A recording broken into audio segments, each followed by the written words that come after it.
Hello, it's Scott Melvin with SkipperBud's up here in Oshkosh.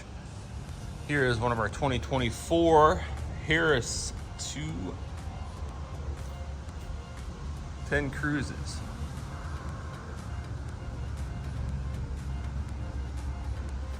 This boat has the CWDH layout, so I'll walk through with two captain's chairs. Nice swoop back there. This one does actually come with a power bimini. Got the Mercury engine back here. This one is actually equipped with a 90 command thrust. It's got the ski tow bar back here. Nice steps to get on up in the boat here. As you can see, it's got that CWDH layout. This particular boat is rated for 10 people. Nice, beautiful functional dash there. This boat does come with a table. We do not have it installed.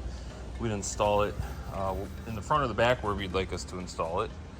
Nice cup holders with USB ports. Nice little pocket there to store some things. Some more cup holders throughout. Boat does come equipped with all rotocast seat bases with a drainage rail built in. There's a storage door there, a little cubby as well. Some more cubbies for the driver. Like I said, a power bimini. And you do have some storage up underneath these seats here as well. Does have the extended deck as well. So there you go. If you have any other questions or further interest in this boat or any other boat on our SkipperBud's website, please give us a call.